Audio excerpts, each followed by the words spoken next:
A graça do Senhor Jesus Cristo, o amor de Deus o Pai e a comunhão do Espírito Santo seja com todos. Amém. Essa é a bênção de 2 Coríntios, capítulo 13, versículo 13. Essas três coisas é tudo que nós precisamos: o amor, a paz e a comunhão. Irmãos, como todos sabem, eu tenho muitos sermões, muitos mesmo. Eu sempre repito para vocês que se eu tivesse que pregar todos os dias, eu pregaria 4 anos. Tenho muita mensagem, muita mensagem. Então, depois de pregar todos esses anos, às vezes quando chega o dia de pregar, porque hoje é ação missionária, tem que ser eu ou Davi. Como Davi é melhor do que eu em tudo, eu prefiro que ele fique com o domingo, que é um dia que às vezes vem mais pessoas de fora, e ele sabe abordar muito bem os assuntos. Então eu fiquei com a pregação de hoje. Poderia ser ele, mas eu deixei ele para amanhã. Então, quando eu fui dormir, depois do pequeno grupo, eu orei, a gente já estava com as luzes tudo apagadas, eu ainda acendi a luz do celular, para dar uma olhadinha na mensagem que a gente ia estudar hoje na igreja. E como eu tenho muitas mensagens, eu sempre seleciono 2. Sempre um plano A e um plano B de mensagem. Por quê? Porque se tiver visitas na igreja, amigos, convidados, na hora Deus diz se é plano A ou plano B. E como os 2 assuntos preparados para hoje, eu apresentei a Deus e disse: Senhor, eu não sei o que é que eu vou pregar amanhã. Tem essas mensagens prontas, mas eu não sei o que é que eu vou pregar amanhã. Eu vou dormir, eu não vou estudar mais nada. Já estudei, já está pronto, agora eu vou dormir. Quando eu me acordar, o Espírito Santo me diga o que é que eu vou pregar, por favor.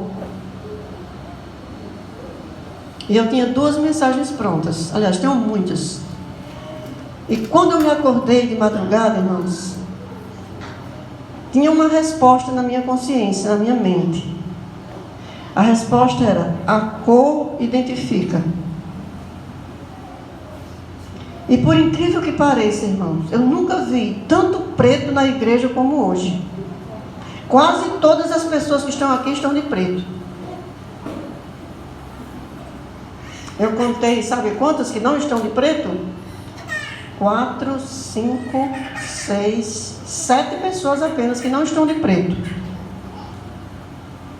Contando que Dejailza veio de preto e já saiu.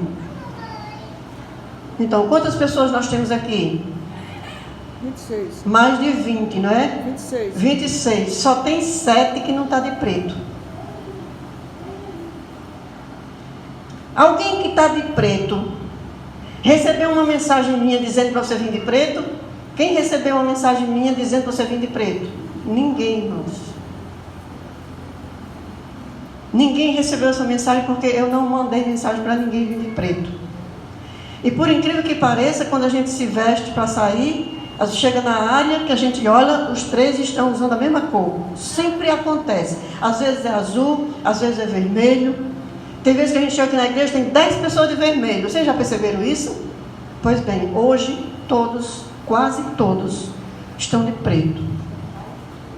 Então eu refleti e pensei: preto é luto, luto é choro, é tristeza. Senhor, que mensagem é essa? Deus está triste? Deus chora? Qual seria a razão do choro de Deus? Deus chora?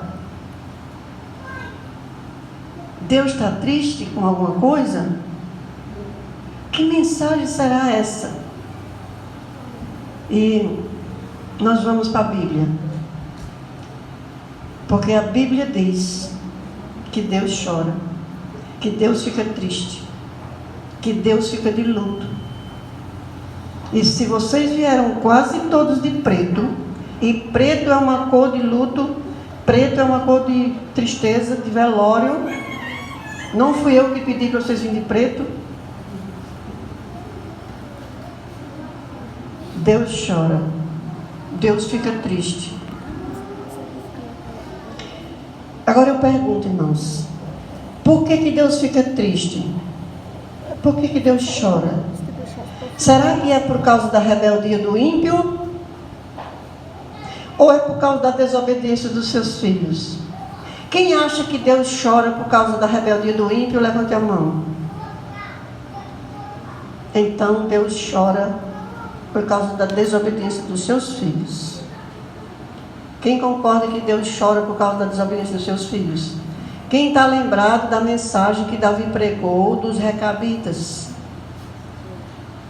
Deus falou com choro para Jeremias, dizendo: os recabitas obedecem uma palavra que o pai deles, Jonadab, disse há 280 e tantos anos.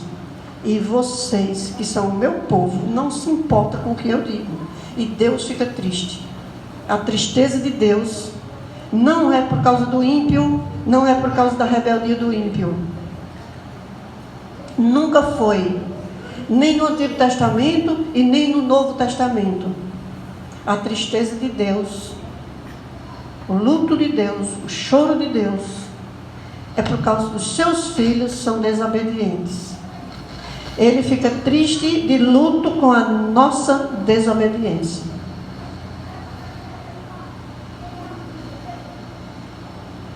A Bíblia fala do Espírito Santo como Deus, tanto no Antigo Testamento como no Novo.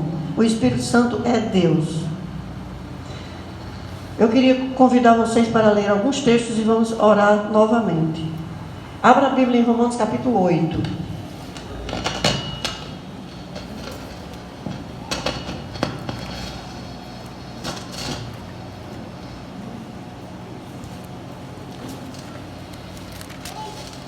Romanos capítulo 8. Tanto no Antigo Testamento como no Novo, o Espírito Santo é tratado como Deus. Romanos 8, 26 e 27. Então, se Deus fica triste, o Espírito Santo também fica triste. Se Deus chora, o Espírito Santo também chora. E o motivo dessa tristeza de Deus é a desobediência dos seus filhos. Verso 26 diz assim: vai orar? Querido Deus, Romanos 8, 26 e 27 é a mensagem que nós vamos estudar hoje. E minha seja só a voz, mas seja a palavra do Espírito Santo, para que haja mudança em nossa mente, em nome de Jesus, amém. Amém. Da mesma maneira, também o Espírito nos ajuda em nossas fraquezas, porque não sabemos orar como convém, nem orar a gente faz do jeito certo, mas o próprio Espírito faz o quê? Intercede por nós, como? Com gemidos inexprimíveis. E aquele que sonda os corações sabe qual é a mente do Espírito, porque intercede pelos santos de acordo com a vontade de Deus. Irmãos, o Espírito Santo é quem sonda o nosso coração, ele é quem testifica ao nosso coração, ao nosso espírito. Ele é quem intercede por nós a partir da nossa oração. Até a nossa oração não é perfeita, não é completa, e Ele é quem intercede, mas não é alegre, não é com prazer, não é com satisfação. Ele intercede com gemidos inexprimíveis.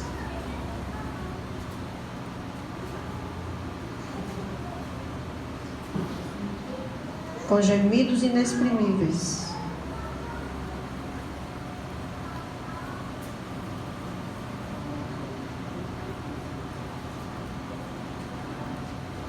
Vamos lá no Antigo Testamento, conferir isso. 1 Samuel 9. Só são 3 textos. 1 Samuel 9.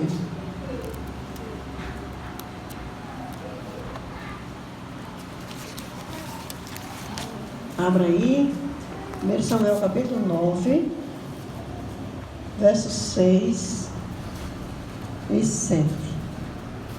O Espírito agindo lá no Antigo Testamento. 9, 6 e 7. Amém?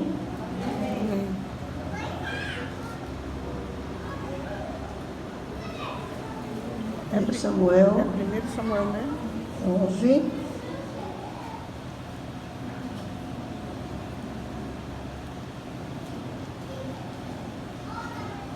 Acho que não é 6 e 7 não. É, não, Mais eu pra li aqui o frente. versículo. É mais pra frente. É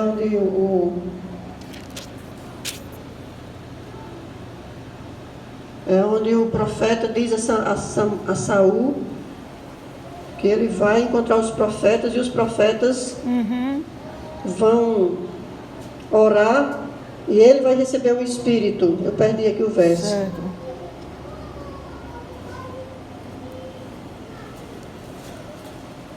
Depois que descer, verso 10. 6. Capítulo 10. 10, versículo 6 e 7. Eu olhei, mas porque é o 9. É Capítulo o 10, 6 e 7 mesmo, mas é do 10, pessoal. Eu errei o capítulo, o versículo está certo, é 6 e 7. Sobre o Espírito Santo no Antigo Testamento. Samuel falando para Saul, né? O Espírito do Senhor se apossará de você, e você profetizará com eles, com os outros profetas, e será mudado em outro homem. Quando estes sinais se cumprirem, faça o que a ocasião exigir, porque Deus está com você. Amém. Então veja como o Antigo Testamento e o Novo Testamento se referem ao Espírito como o próprio Deus. O Espírito vai se apossar de você e você vai fazer o que tiver que ser feito, porque Deus está com você. Então o Espírito Santo, tanto no Antigo como no Novo, é Deus em pessoa.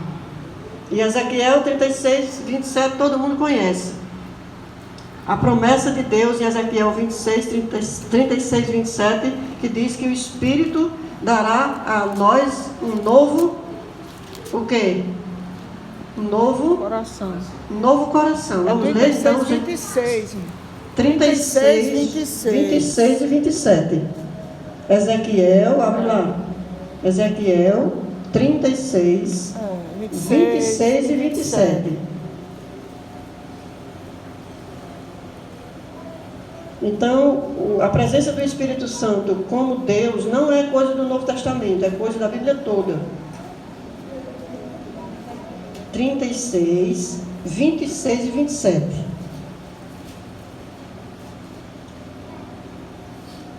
Quem achou diz amém. Amém. Pronto. Vamos ler?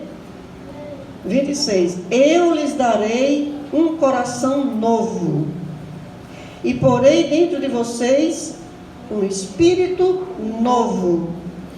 Tirarei de vocês o coração de pedra e lhes darei um coração de carne.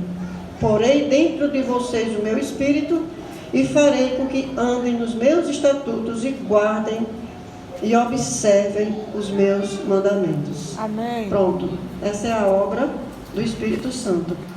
A única coisa, irmãos, a única coisa que compromete essa ação do Espírito Santo é a desobediência do crente. O crente desobediente, irmãos, é pior do que um incrédulo. Porque o crente desobediente entristece Deus, deixa Deus de luto, deixa Deus em pranto. Porque o ímpio faz maldade, porque é isso que o ímpio sabe fazer. E a tristeza de Deus é porque nós sabemos fazer o certo e não fazemos.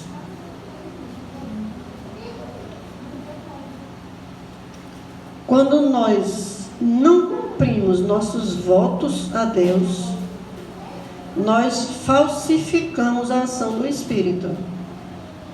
Sabe o que é falsificar? Todo mundo sabe o que é falsificar.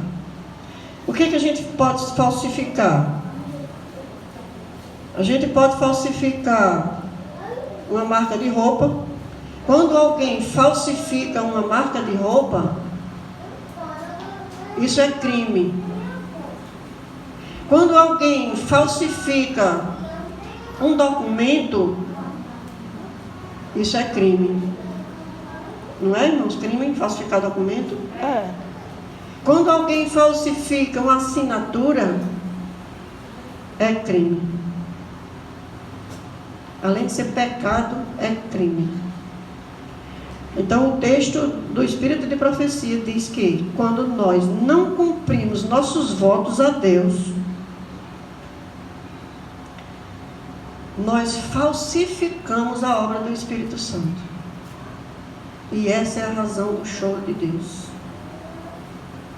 Porque Jesus disse que todos os pecados e blasfêmias podem ser perdoados aos homens. São perdoados aos homens. O pecado que não tem perdão é o pecado contra o Espírito Santo. Quem falsifica a ação do Espírito, a obra do Espírito, está pecando contra o Espírito. E é por isso que Deus fica triste. Porque só quem pode fazer isso, só quem pode cometer esse pecado, é quem conhece a palavra, quem conhece a fé, é quem conhece Jesus. O outro lá, não. O Espírito de Profecia diz, irmãos, que quando a porta da graça fechar para os crentes, ainda vai estar aberta para o ímpio. Verdade. Essa é a razão da tristeza de Deus, do luto de Deus. Porque nós não falsificamos roupa, nós não falsificamos perfume, nós não falsificamos produtos, nós não falsificamos documento, nós não falsificamos assinatura. Eu já falsifiquei a assinatura. Irmãos, eu tenho uma habilidade tão grande para ser uma bandida, que se eu quisesse ter sido uma bandida, se Deus não tivesse tomado as rédeas da minha vida, eu seria uma das piores bandidas, porque eu sei falsificar a assinatura de qualquer pessoa. Eu tenho esse péssimo, que não é virtude nem dom. Mas Deus me tirou de lá.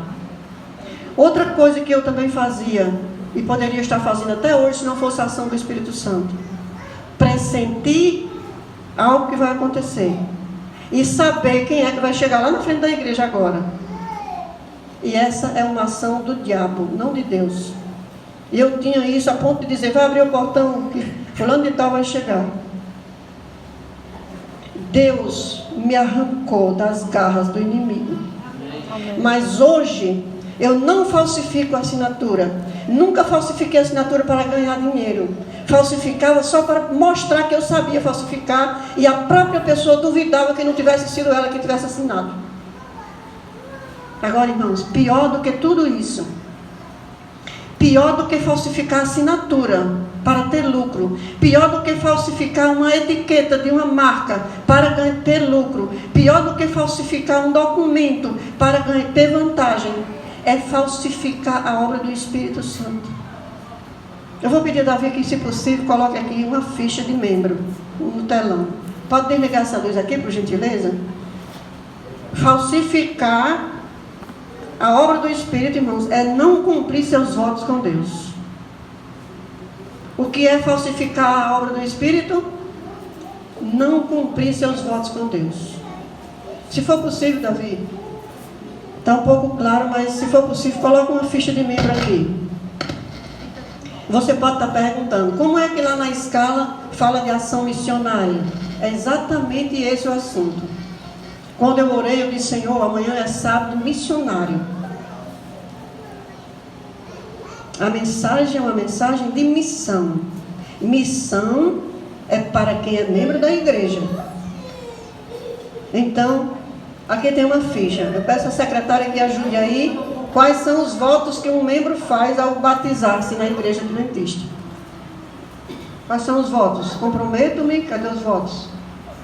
Lá embaixo. Tirando os dados pessoais, vamos para os votos. Irmãos, esses votos nós todos fizemos. Então, essa mensagem não é uma mensagem de consolo. É uma mensagem de alerta. É para sacudir a minha fé, para sacudir a minha vida. Compromissos, votos que nós fazemos quando batizamos. Você aceita guardar a Bíblia como infalível regra de fé? A gente diz sim. Aceita a crença bíblica da Trindade, Pai, Filho e Espírito Santo? A gente responde sim. Esses votos são feitos por todos que recebem o batismo.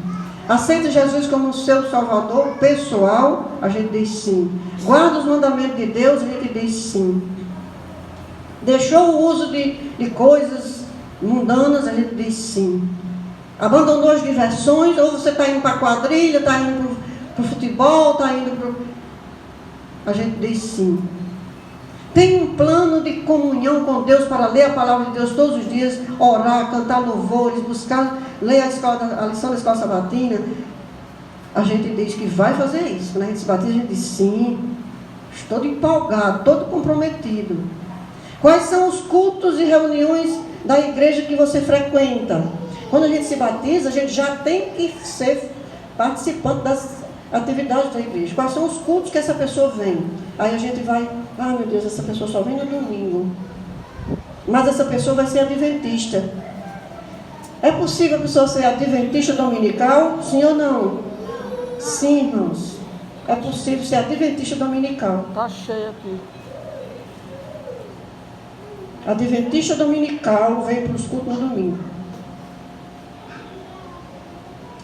Você aceita o chamado de Cristo para ser um discípulo, preparar ativamente, participar ativamente na pregação do Evangelho? Esse 11, irmãos, esse 11 envolve a nossa vida toda. Do dia que a gente se batiza, até a hora que a gente morrer, ou até a hora da volta de Jesus, essa pergunta do número 11 é um voto, é um compromisso que a gente faz com Deus. Você tem bons relacionamentos com as pessoas ou incorre aquilo que a gente estava vendo na lição da escola sabatina? Você crê na crença bíblica no espírito de profecia? A gente, mesmo que a gente tenha só uma noção, a gente diz que crê, porque antes da gente se batizar, a gente precisa conhecer os escritos, ter lido alguma coisa ou ter ouvido alguma mensagem sobre ela. Peraí, volta aí, Davi, para ler o que os pastores estão esquecendo de pedir, para ler para o membro e pedir para o membro. Aceito, olha, ali é o compromisso, né, gente, que você quer? É.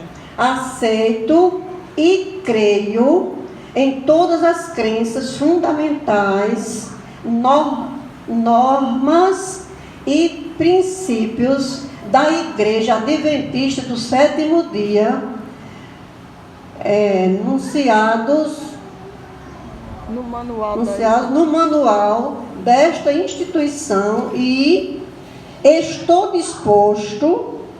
Porque quando a secretária vai preencher isso aqui, irmãos, é preciso ela ler para o candidato isso. Você está disposto? Você está disposta? Aceita isso, as doutrinas da Igreja Adventista? E aceitar na devida disciplina eclesiástica, caso você abandone algum destes, assim, algum das doutrinas da igreja. Assine. A pessoa só assina depois de ler. Assino fulano de tal, assino Dalvani Nestor de Souza Tomás. Antes de uma pessoa se batizar, ele precisa ter consciência disso. E aí vem a tristeza de Deus, e aí vem o luto de Deus. Porque a gente se batiza, continua sendo dominical. A gente se batiza, mas não cumpre os votos. Irmãos, eu não tenho dom de profecia, nem sou profeta. Mas a mensagem que Deus pediu para eu falar hoje foi essa: Deus está triste. Deus está triste com aqueles que não estão cumprindo esses votos.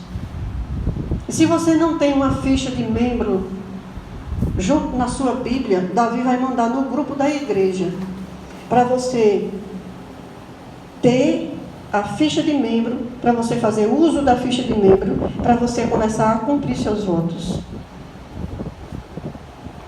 Então hoje, Marinilson já avisou que tem o gerenciamento, mas nem todos vão participar do gerenciamento, e mesmo como o gerenciamento é 3 horas, vai sobrar tempo à tardinha para o trabalho missionário. Irmãos, quantos aqui são de uma dupla missionária? Levanta a mão. Pois é. O sonho de Deus é que todos os membros da igreja sejam de uma dupla missionária. Quem não é de uma dupla, certamente deve ser de um grupo. Quem é que pode sair hoje à tardinha para o campo missionário? Levanta a mão.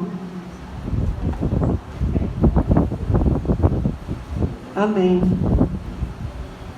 Sair para o campo missionário. Sair para o campo missionário. Quem é que pode visitar alguém doente? Nós temos várias pessoas doentes, na igreja e fora da igreja. Nós temos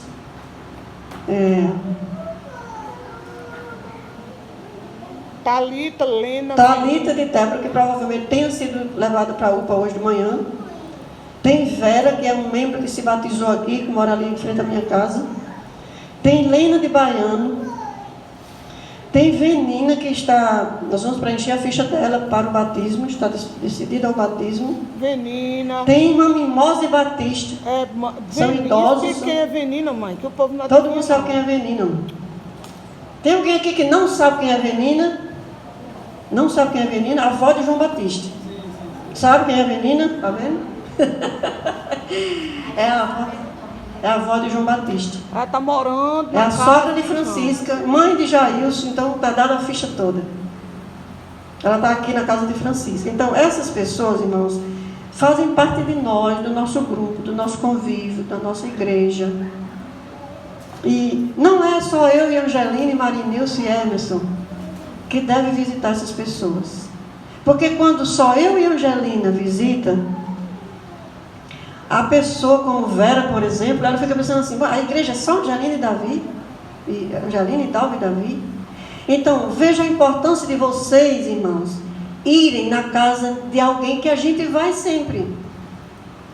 A gente vai sempre em Lena de Baiano. Sábado foi a Liliane e a Angelina visitar a Lena de Baiano. E no outro sábado nós fomos também. Então, o chamado, a convocação de hoje, irmãos, é para que a igreja toda faça isso. Você não dá estudo bíblico. Tudo bem. Mas você fala, irmão, você ora. Você pode visitar a pessoa que está doente. Quando você for, quando for, deixa eu dizer aqui, Marluce e Kennedy, quando for Hermes e Dalila, quando for Joelza e Jaéferson, quando for outra dupla visitar alguém, que sempre é a Angelina e eu que visita, essa pessoa vai sentir que a igreja está sabendo, está orando, está se importando. Isso faz parte do compromisso, sim ou não? Sim. Faz, irmão. Então ninguém tem desculpa. Na última vez que eu falei aqui na frente, eu mostrei para vocês uma pesquisa, uma estatística, de que todos os que não vão para o campo missionário, dos 100% que não vão para o campo missionário, só 10% tem uma explicação justificativa. Tem uma explicação aceitável. 10%. São as pessoas que têm criança pequena, que não pode sair, e as que têm pessoas doentes em casa que ela tem que ficar cuidando. A estatística mostra que só 10% dos que não vão têm razão de não ir. Isso não quer dizer que a pessoa não possa ir em outro horário ou em outro dia. Ainda tem essa ressalva. Mas, irmãos, 90% das suas desculpas não são aceitas por Deus. Se você não for, se você não sair para visitar alguém, para orar com alguém, se você não convidar uma pessoa para o culto amanhã, se você não visitar um amigo, tem outra coisa que você possa fazer no campo missionário? Entregar uma mensagem à pessoa e orar com a pessoa. E aproveita e convida para o culto. Tem outra coisa que pode ser feita no campo missionário? Quem aqui tem celular com WhatsApp? Todos. Pois é. Estão vendo aí uma área que pode ser utilizada no campo missionário? Se você não pode ir, ligue para a pessoa. Não tem como ligar? Mande uma mensagem no WhatsApp. Não gosta de mandar mensagem? Baixe uma pregação, mande, faça o trabalho de Deus. Porque A tristeza de Deus, irmãos, é por causa que nós não estamos respeitando, não estamos cumprindo os votos. Quando a gente cumprir o voto, cada um cumprir seu voto, Deus vai ficar feliz. Amém, irmãos? Amém. Quem está disposto a cumprir o voto hoje? O voto missionário, porque são 12 votos, né? Estou falando do voto missionário. Todos podem, irmãos, todos podem. Até os que não podem sair, podem fazer em casa. Todos podem. E se você quiser fazer Deus feliz, como dizia um certo pregador, quer fazer Jesus feliz? Faça isso. Porque não existe nada que você faça que possa superar isso. Porque você foi chamado para isso. Eu fui chamado para isso. Eu quero concluir com um apelo que está na Bíblia, em 2 textos, mas eu não vou ler, vou só citar e vocês conhecem os textos. Lá em Êxodo 34, verso 1, diz que Deus escreveu a lei nas tábuas a segunda vez. Por quê? Por que Deus escreveu a lei nas tábuas de pedra a segunda vez? Quem sabe? Por que ele escreveu a segunda vez? O que foi que aconteceu que Deus... Porque Moisés quebrou as primeiras tábuas. Aí Moisés quebrou as primeiras tábuas porque o povo estava em desobediência. Fazendo carnaval. Aí, irmãos, sabe o que Deus faz quando o seu povo está em desobediência? Ele dá uma segunda chance. Deus hoje está nos dando uma segunda chance. Ou terceiro, ou quarto, ou quinta, ou sexta, ou sétima. Deus renova as chances, amém, irmãos? Amém. Sabe, irmãos, Davi pregou um dia desses aqui, Jeremias 36, 35 e 36. Jeremias 36 e 27, eu vou conferir aqui bem rapidinho, que é para terminar nesse verso. Jeremias 36 e 27. Se der tempo você acompanhar aí, tudo bem. Se não, eu vou ler aqui. Esse é o apelo de Deus. 36, 27 e 28. Jeremias 36, 27 e 28. Foi o rolo que foi queimado. Isso, exatamente. O rei lança o rolo de Jeremias no fogo. O povo estava em desobediência. Deus mandou uma mensagem através de Jeremias. Jeremias mandou Baruque escrever, porque Jeremias estava no cárcere, estava preso. Jeremias falava e Baruque escrevia várias páginas em rolo. E aí Deus disse: leve para o povo. Baruque levou, leu para os escrivãos, para os líderes da casa de Deus. E aí aqueles homens ouviram aquela mensagem, ficaram impactados e comunicaram ao rei, o rei Joaquim.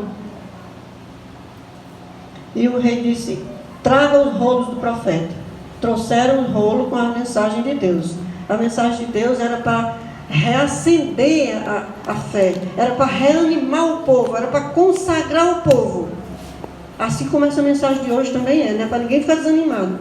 Essa mensagem de hoje é para acender essa igreja, para essa igreja ser um exemplo de missão, amém, irmãos? Amém. E aí, quando o rei ouviu algumas páginas do rolo, sabe o que o rei fez? Tacou no fogo. Tinha um braseiro aceso, em chamas, e o rei pegou o rolo de Jeremias, jogou no fogo, e todo mundo viu o fogo queimando a palavra de Deus. Deus podia ter destruído aquele povo, mas Deus dá outra chance. O verso 27 e 28 diz assim: 36, 27 e 28. Depois que o rei havia queimado o rolo com as palavras ditadas por Jeremias e escritas por Baruque, o rei queimou a palavra do Senhor que veio através de Jeremias. Sabe o que Deus fez? A palavra do Senhor veio a Jeremias de novo, dizendo: pegue outro rolo, escreva nele todas as palavras que estavam no rolo que foi queimado. Irmãos, por que uma pessoa endurece o coração contra um Deus desse? Queimaram a palavra, queimaram a Bíblia. E Deus disse: traga outro rolo, escreva tudo que estava no primeiro rolo.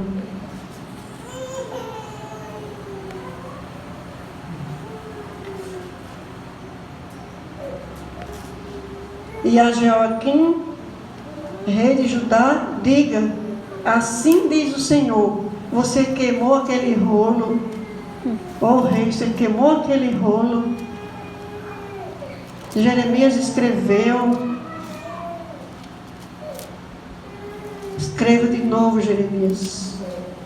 Escreva de novo. Irmãos, o livro de Jeremias está nas nossas mãos, porque Deus é um Deus de muitas chances. Amém. E hoje a gente está levando como que na brincadeira. Mas o apelo de Deus é: se você continuar não indo para o campo missionário, não fazendo o trabalho missionário, você deveria usar preto direto. Você pode ter certeza que você é a causa da tristeza de Deus. E se você quiser fazer Deus feliz, faça o que você sabe fazer na obra para cumprir o seu voto. Ligue para alguém, visite alguém, mande uma mensagem para alguém, leia um texto bíblico com alguém, ore com alguém que está doente, convide alguém para o culto, faça a sua parte. Quem concorda? Quem concorda diz? Amém. Amém, irmãos. Ação missionária é quem vai manter a gente na igreja. Tem que visitar, ligar, chamar e carregar nas Visitar, costas. ligar, chamar, orar, Os meninos que se batizaram, cadê? ajudar se for preciso. Se a situação requer a atenção da igreja, comunique a igreja, faça a sua parte. Tem gente que vai vir para a igreja porque alguém comunicou à igreja e a igreja foi e fez algo que aquela pessoa estava precisando. E se você não for, a gente não fica sabendo. E quando o Manel e a Eliane disseram que vinha congregar aqui no Dom Eliseu, eu disse: irmão, Manel estava trabalhando lá em casa, eu disse: irmão, eu só quero lhe pedir uma coisa. Se você vier congregar no Dom Eliseu, eu só quero lhe pedir uma coisa: continue dando estudo bíblico, porque a única coisa que a igreja depende é de missionário, porque o missionário é quem mantém a igreja viva. E quem não faz a missão, irmãos, está entristecendo a Deus. Vamos ficar em pé para orar? Manel está lá com a coluna doendo, mas a Eliane está aqui. E como eu disse a Eliane hoje, Eliane, 35 anos de casamento com Manel, e os filhos criados, e vendo os seus netos, é só Deus que faz isso na nossa vida. É só Deus que faz isso. E como eu disse na escola sabatina, foi com Manel e Eliane que nós aprendemos os louvores da igreja, pegamos emprestados os DVDs da igreja. Marinilson era pequeno, era Manel e Eliane que era a casa de apoio para nós, como nós éramos novos convertidos. Para permanecer, irmão, só permanece se for fazer um trabalho missionário. Se deixar de fazer o trabalho missionário, começa a fazer fofoca, começa a fazer intriga, picuinha. E aí isso desgraça a igreja, isso é um verme que corrói a igreja. Vamos para o campo missionário, arrastando as pernas, lutando com pressa nas dores. Vamos para o campo missionário, porque assim a igreja vai crescer, assim a igreja vai prosperar. Amém, irmãos? Amém. Santo Deus, nós não queremos quebrar as tábuas, tampouco nós queremos queimar o rolo. Mas o Senhor confirmou hoje que está triste, não só com a igreja de Dom Eliseu, como com as outras igrejas também. Porque quase a metade da igreja, Senhor, não faz o que devia fazer, não cumpre. Quando todos estiverem fazendo ação missionária de alguma área que possa fazer, a igreja cresce e a igreja fica unida, porque esse é o diagnóstico do Espírito Santo. Nos consagramos a Ti nesse momento, Senhor, para o campo missionário. Amém. Em nome de Jesus, amém. Amém.